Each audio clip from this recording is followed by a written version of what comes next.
he was talking about, potential sponsors. That appears to incentivize human trafficking. I don't know why the Democrats are in favor of that, but the Republicans certainly shouldn't be. All right, Mark, thanks so much. Again, Thanks a lot, Brian. Just called us. You got it. $600 million will come from Treasury, $2.5 billion from DOD drug interdiction, $3.5 for military construction budget, and that'll get you at about $8 billion. That'll build a lot of wall and bring a lot of security. Let's see what happens over the next 24 to 48 hours as we continue to watch that vote in the House. In the meantime, while we watch that, coming up next in a couple of minutes, Tucker Carlson takes on the issues like Andy McCabe and his new book and accusations. Later on, China, Marco Rubio, his greatest concerns as we try to reconfigure our trade relationship. Don't miss a minute.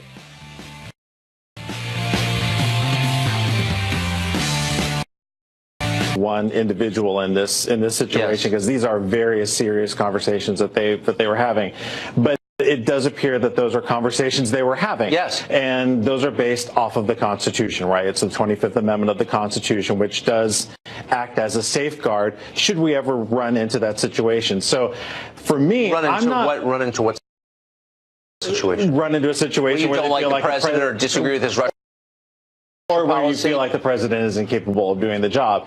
And so I think I don't have a problem that they had these discussions. At the end of the day, they landed at no.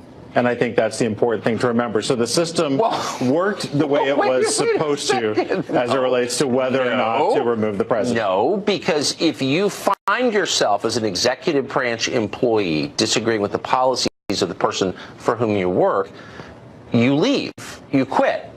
And you can state so publicly if you want. You have the right to do that. What you're not allowed to do is try to take power from the one elected guy in the entire branch of government, because that's not democratic. It's the opposite of democratic. But that's what they tried to do. Agreed. But what you're saying is that they were considering it because they didn't like the policies. And I don't think that's the case at all. Why were they considering There's a genuine concern about how Russia was involved in the 2016 election. Okay, but so the amendment was written after Woodrow Wilson suffered a stroke in office and his wife wound up running the country. I guess she was a fine president, but we didn't want to repeat that. So this was specifically written, and every lawyer knows this, including the ones at the FBI, for a president who's incapacitated, not for a president whose policies you find repugnant or disagree with or don't.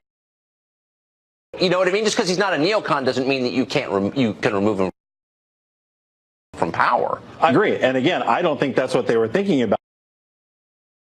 There was big concern, again, when you look at the timing of McCabe going into office, and again, he's obviously a flawed messenger in many ways, but when you look at the time that he was elevated to his position was right after James Comey was fired.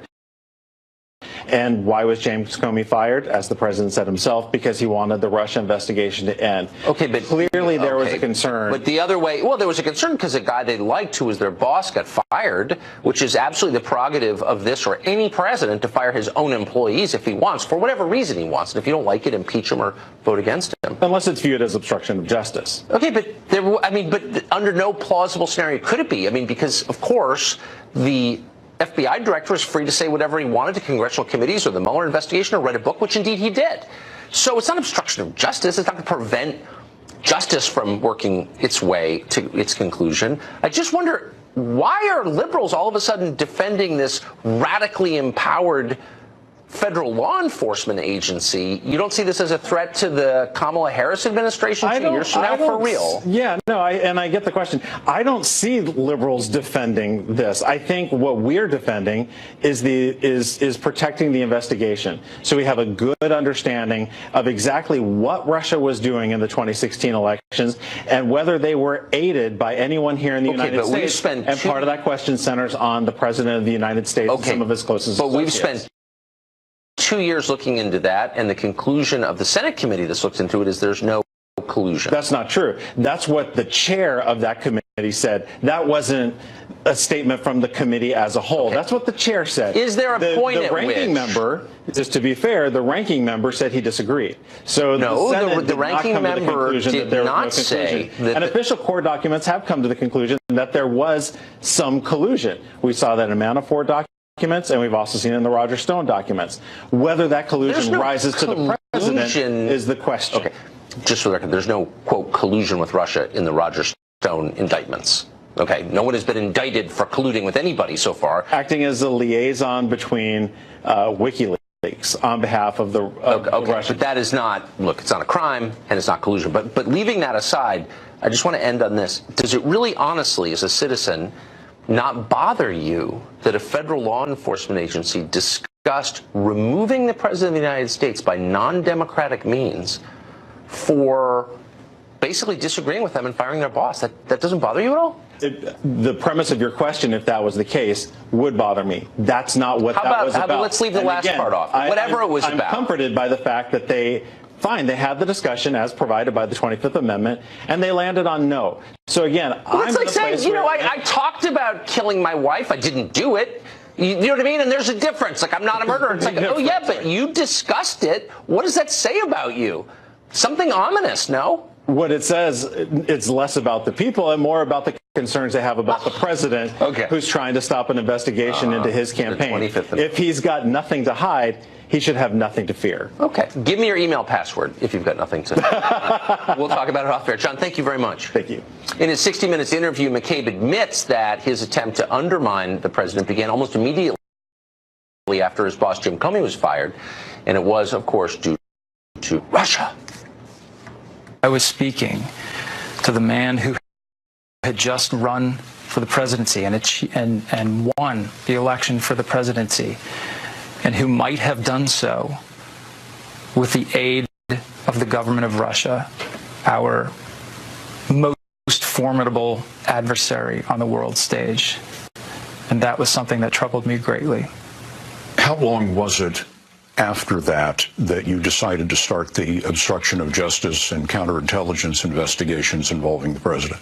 I think the next day I met with the team investigating the Russia cases, and I asked the team to go back and conduct an assessment to determine where are we with these efforts and what steps do we need to take going forward.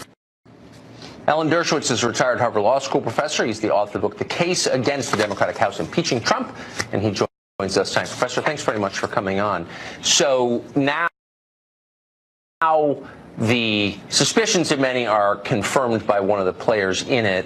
The Department of Justice has discussed trying to remove the president using the 25th Amendment. What's your reaction to that? Well, if that's true, it is clearly an attempted coup d'etat. Relating to what your former guest said, let's take the worst case scenario. Let's assume the President of the United States was in bed with the Russians, committed treason, committed obstruction of justice. The 25th Amendment simply is irrelevant to that. Right. That's why you have an impeachment provision. Exactly.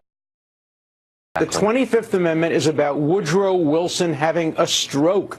It's about a president being shot and not being able to perform his office. It's not about the most fundamental disagreements. It's not about impeachable offenses. And any Justice Department official who even mentioned the 25th Amendment in the context of President Trump has committed a grievous offense against the Constitution.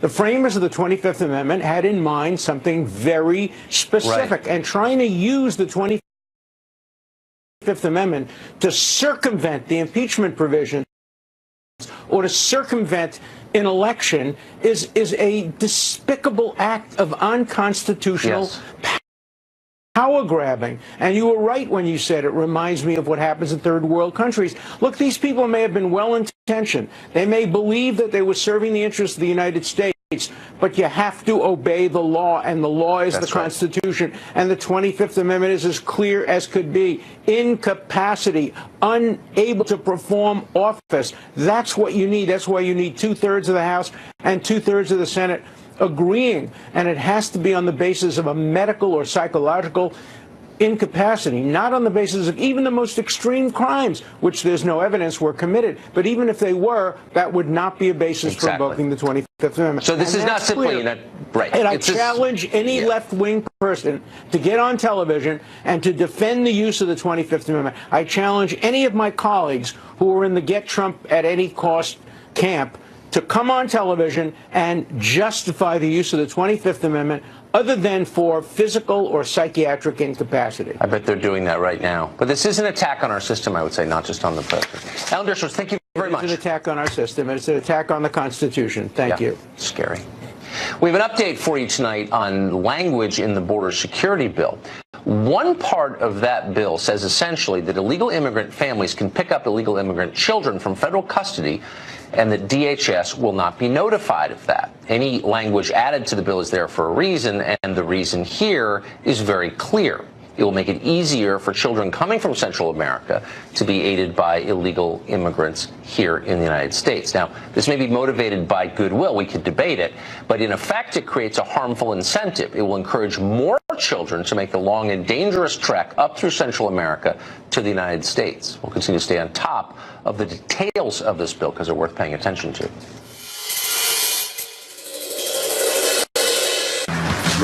Well, for generations, everybody in America knew what the stereotypes were for the two political parties. Democrats were the party of the working class, coal miners, factory workers, your local beat cop.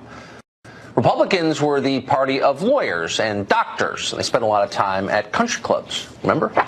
Things have changed a lot. Now Democrats have become the party of the elite professional class. They're consultants, bankers, socialites, eager to lecture you about open borders, global warming from their gated communities. Nobody knows that change better or has watched it more carefully than the author of Hillbilly Elegy, J.D. Vance. We spoke to him recently about it. J.D. Vance, thanks for joining us. So, because you don't live in Washington and you think bigger thoughts than the rest of us who are completely consumed by this dumb news cycle, I want to ask you a broader question. The parties have realigned. They don't represent the same people they thought they represented or that they have represented for the last 70 years. I'm not sure their leaders understand this, but you do. Who do the parties represent as of right now? Well, at a big level, the Democratic Party increasingly represents professional class elites. Yes. And Republicans represent middle and working class wage earners in the middle of the country. Now, I will say, I think Democratic leaders kind of get this. If you look at the big proposals from the 2020 Democratic presidential candidates, universal child care, debt-free college, even Medicare for all, which is framed as this lurch to the left, but is really just a big handout to doctors, physicians, pharmaceutical companies, and hospitals. They sort of get that they're the party of the professional class, and a lot of their policies are geared towards making life easier for professional class Americans. The problem I have is that my party, the Republican Party, hasn't quite figured out that we basically inherited a big chunk of the old FDR coalition. The middle of the country, working and middle class, blue collar folks, the sort of people who work, pay their taxes, send their kids to the military. That's increasingly the base of the Republican Party, but the Republican donor elites are actually not aligned with those folks in a lot of ways, and so there's this really big mismatch, big picture within the Republican Party. So I'm completely fascinated by what you just said, something I've never thought of in my life, that Medicare for all is actually a sop to the professional class. That's a whole separate segment, and I hope you'll come back and, and unpack that all. But more broadly, what you're saying, I think, is that the Democratic Party understands what it is and who it represents and affirmatively represents them. Yes. They do things for their voters, but the Republican Party doesn't actually represent its own voters very well. Yeah, that's exactly right. I mean, look at who the Democratic Party is. And look, I don't like the Democratic Party's policies. Most of the times I disagree with them. But I at least admire that they recognize who their voters are, and they actually just as raw, cynical politics do a lot of things to serve those voters. Now look at who Republican voters increasingly are. They're people who disproportionately with the president in the campaign. But the Never Trump phenomenon, I think, is primarily not about the president. It's about the people who were most excited about somebody who was anti-elitist effectively taking over the Republican Party. They recognize that Trump was, whatever his faults, a person who instinctively understood who Republicans needed to be for. And at the end of the day, I think they don't necessarily want the Republican Party to be for those folks. They don't like the policies that will come from. Lawmakers are now demanding. So the lesson for Amazon is do your business in red states where we don't act crazy like this. And Alexa, find me another city. The retail giant canceling its plans to build in New York, taking 25,000 jobs with it. The move pitting Democrats against their new socialist leader. Fox and Friends First starts right now.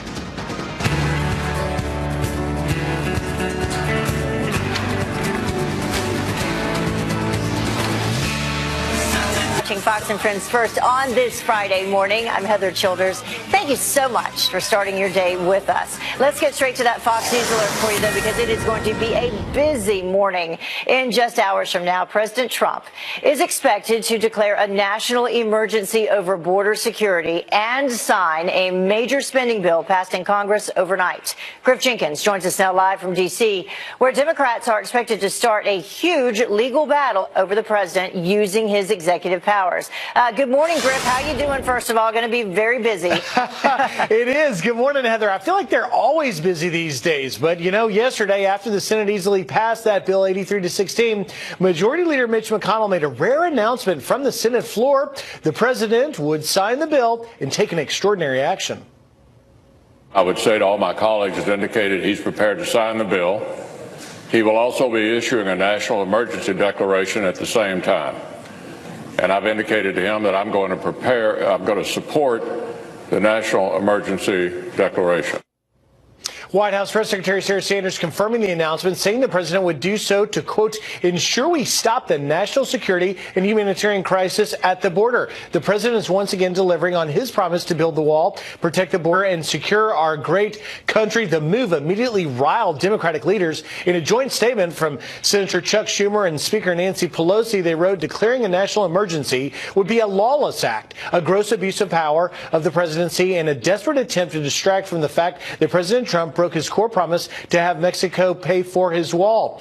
Senior administration officials, though, Heather, confirmed to Fox News that the president is going to announce $8 billion for a border wall using executive action to free up that money from different agencies. But can he do it? Well, technically, yes, but not without conditions. When we consider executive transfer authority, you have to keep a couple things in mind. Here they are. Number one, Congress controls the power of the purse. They originate the spending, but the president can use transfer authority at times to move money around, but it's got to get congressional appropriators from both houses on the committees pertinent to those departments to sign off, and already Democratic appropriators are signaling that they are not going along with this. And there are reportedly a number of legal challenges on the horizon that will try and step in and block this emergency declaration. We'll find out, Heather, how this all plays out. But one thing's for sure, we're getting an announcement at 10 a.m. today in the Rose Garden from the president. Yeah, we sure are. And coming up in just a little bit, we're going to talk to Freedom Caucus member Ralph Norman, who will have his take on all of this and what he thinks is going to go down. Thank you so much, Griff. Well, as Griff was just saying, lawmakers on both sides of the aisle, they're reacting to that, and they're also reacting to this overnight. The president is expected to declare this national emergency. The move would free billions for border security. We've got people who don't believe he has the authority, which Congress has delegated to him. So he has the authority, and he has access to billions of dollars, and I think he's going to use it, and he's going to use it wisely. I represent West Point. You are literally talking about the funds that are going to be used to expand the cemetery. This is a declaration of failure by the president and of weakness, and it's disgraceful. When you look at how the presidents, President Obama, President Clinton, President Carter treated the Antiquities Act or the Emergencies Act, they have always expanded the scope of presidential power. This president is much more limited in the scope and acting on a true emergency. Well, the president expected to deliver those remarks on national security and the humanitarian crisis on our southern border this morning around 10 a.m. Eastern before heading to Mar-a-Lago for the weekend. And we will have all of that for you right here.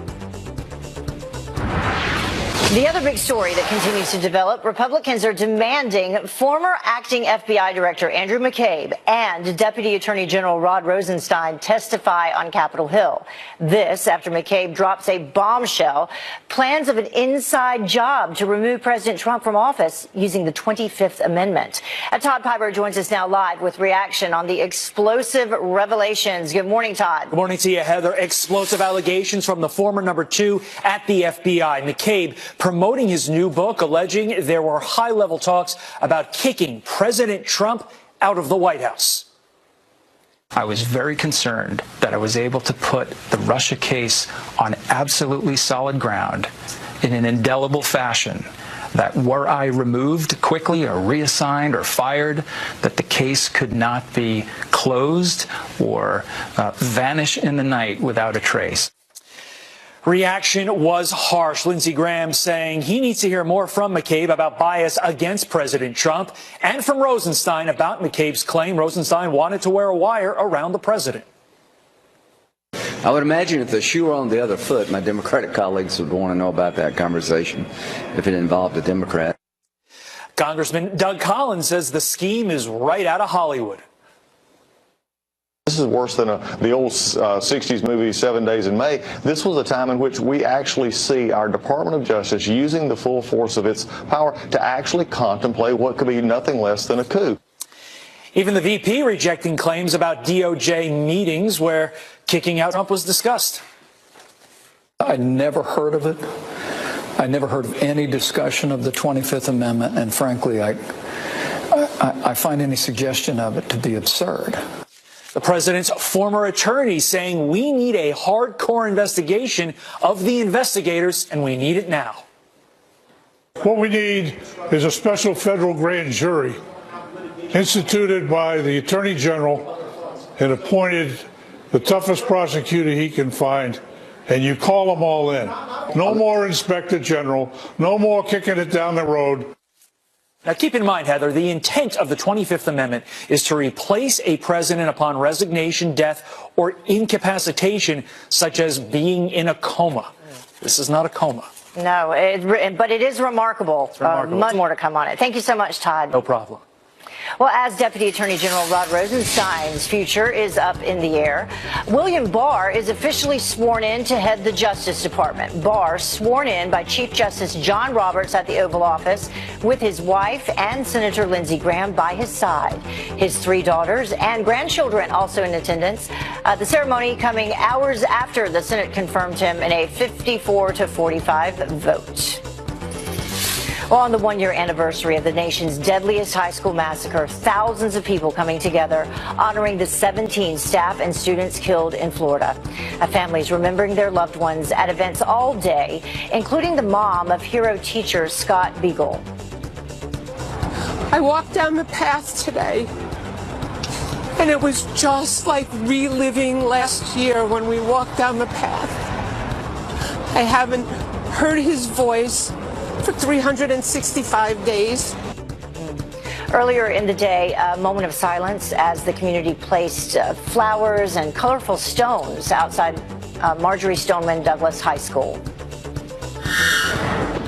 Some extreme weather to talk about for you. A major winter storm dumping rain on California, causing severe flooding and mudslides. Nearly 50 homes evacuated. This was near San Francisco after an entire home slides down a hillside with a grandmother inside.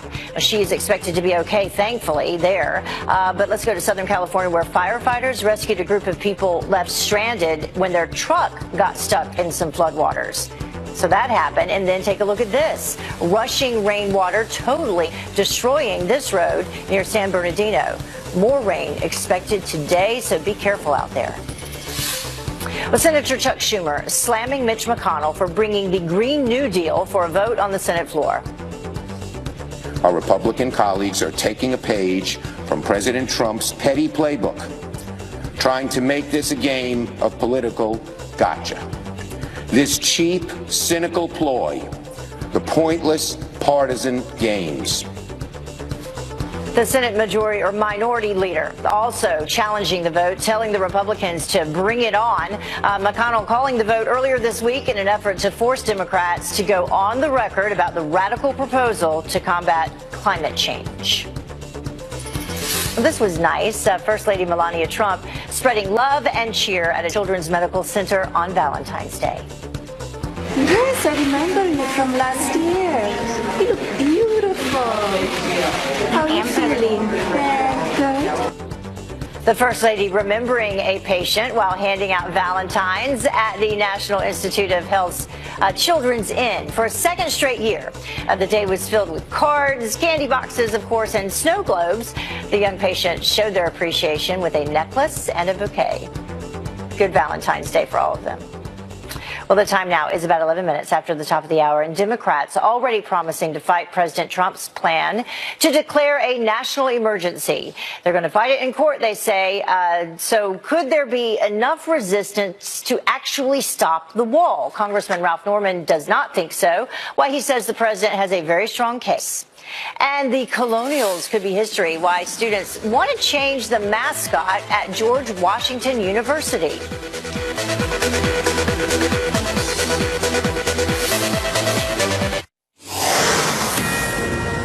Welcome back. You're watching Fox and Friends First, a live look at Capitol Hill. Congress passing that border security bill to avoid another government shutdown, the spending bill, and provide nearly $1.4 billion for the border wall as part of that. This, not enough for the president, who will also reportedly declare a national emergency. So is this the right way to address the crisis at the border? Congressman Ralph Norman is a member of the House Freedom Caucus, which called on the president to go this route, and he joins us now live. Thank you so much for joining us, Congressman. We appreciate it once again this morning. My pleasure, Heather.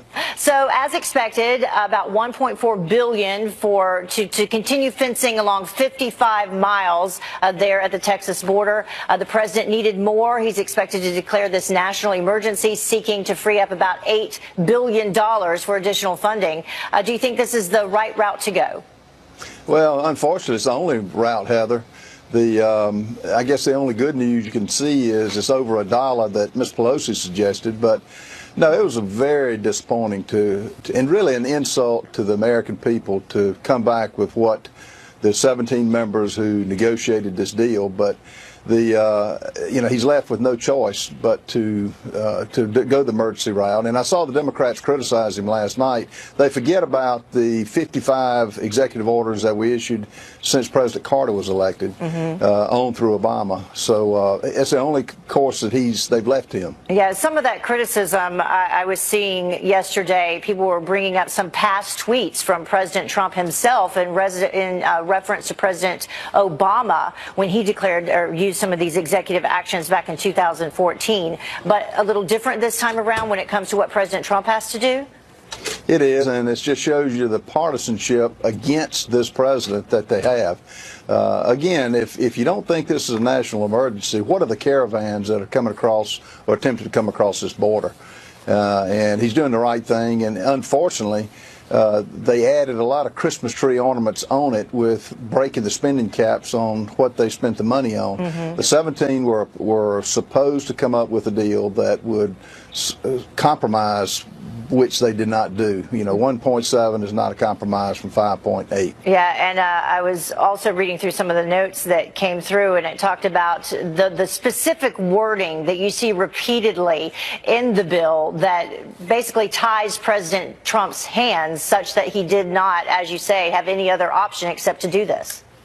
Yeah, and look at the timing, Heather. 1,100 pages with basically less than 72 hours to read it. It's an insult, and I think the American people will see through it, and particularly with their criticism of this president, which is unwarranted. Well, and in that criticism, they are already saying this is going to go to the courts, that they were going to try to block it in the courts. What type of obstruction can he expect from these Democrats, and could that derail the wall construction? No. He's made the lawsuits will slow it down, and unfortunately the Americans, people are going to pay the cost on it. But we expected that when we met with the president. The lawsuits were coming, but we just hoped it would not be this bad, but it is, and it's just well short of what's needed. And you know, when we went to the border, the 9 other congressmen that went with me, you can see the crisis that we're in. And he's got the funding to do it, and they sure didn't mind spending money on other things. You know, not only the courts, they also put this wording in the bill itself where local leaders who would be impacted there where, you know, additional fencing or the border wall would go up can say, we don't want it here. What is that part of this? Well, yes, they dictated, of the 55 miles that they said the wall should go, they dictated the terms and conditions, which just the attempt to handcuff him when it comes to where it's built is a sad case, and they ought to go to the experts who are there. Mm-hmm. When you talk to the Border Patrol agents and the sheriffs that are along the border, particularly in where we went in Arizona, it's crystal clear. They know where they need to put the wall, and for the language to be as it is unfair, and I think, again, the American people are going to see right through this. Yeah, and the people down there, what the CBP was requesting, they said you need about 200 additional miles. We've talked to ranchers from New Mexico, Texas, as you mentioned, Arizona, and they're down there on the front lines, and they've all said, you know, a significant difference in the type of people who are trying to cross the border illegally, not so much these families, but, you know, dangerous people who are trying to cross the border is what's happening now, and they do need this wall. Yeah, and it's interesting, Heather, when they mentioned about the drones and about the electronics that ought to be put there. The CBP will tell you quickly, drones don't arrest those who try to cross this border illegally, and it's a sad day, but again, this president is doing what he pledged to do, which is build a wall, and he's going to get it done. All right, Congressman Norman, thank you so much for joining us once again. We appreciate you actually continuing through all of this, joining us. My pleasure. All right. Well, the time now is about 20 minutes after the top of the hour. Lawmakers sounding off after Amazon calls off its move to New York City. Why some are pointing the finger at Alexandria Ocasio-Cortez. Welcome back. 24 minutes after the top of the hour. New York Governor Andrew Cuomo blasting the far left after Amazon pulls the plug on plans to build a New York City headquarters. Congresswoman Alexandria Ocasio-Cortez praising the move after slamming the company for, quote, exploiting workers. Jackie Heinrich is live for us in studio with those details. Good morning, Jackie. Good morning, Heather. Yeah, this has Democrats blaming Democrats, and nobody is more angry than New York Governor Andrew Cuomo, who brokered the deal. The second headquarters would have created 25,000 jobs, and real estate in Long Island City was already booming. But a group of Democrats brought this deal to its knees. They were angry about the nearly $3 billion in tax incentives it took to lure the e-commerce giant. Amazon levied the blame, writing, quote, while polls show 70% of New Yorkers support our plans and investment, a number of state and local politicians have made it clear they oppose our presence and will not work with us. Governor Cuomo is furious at the loss, which he says would have amounted to $30 billion in new revenue for transit improvements, new housing, and schools. He called for the state Senate to be held accountable, writing in part, a small group of politicians put their own narrow political interests above their community. New York State Senate has done tremendous damage. Meanwhile, cheers from the freshman congresswoman who represents the neighborhood. I think it's incredible. I mean, it shows that everyday Americans still have the power to organize and fight for their communities, and they can have more say in this country than the richest man in the world.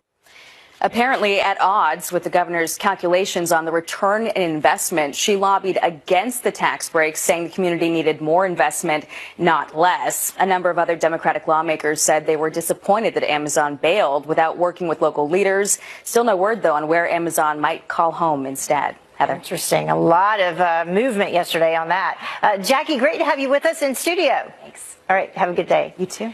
Well, now, according to Fox News contributor Mark Thiessen, the star of this Amazon debacle is Congresswoman Alexandria Ocasio-Cortez.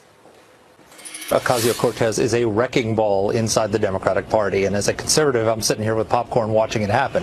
This was a deal that was negotiated by the Democratic governor of New York, the Democratic mayor of New York, sponsored by Democratic legislators, and she comes in, the newly elected Democratic socialist, and wrecks the deal and creates such a hostile environment to the point that Amazon said, we don't want to work in this environment, we're gone. And they took 25,000 jobs with them. And just to show you how economically illiterate she is, she said the city was paying for those jobs. There's no $3 billion. So literally, she doesn't understand that there's not $3 billion. Amazon took the $3 billion away with it, along with 25,000 jobs. So the lesson for Amazon is, do your business in red states where we don't act crazy like this. And the lesson for America is, if you like this, you'll love the Green New Deal. So what do you think? Is the Amazon deal a prime example of what the country could look like with far-left liberals in charge? We'll share your comments, so let us know. Well, the time now is about 27 minutes after the top of the hour, and former Deputy FBI Director Andrew McCabe says the Russia probe cannot be stopped. I was able to put the Russia case on absolutely solid ground.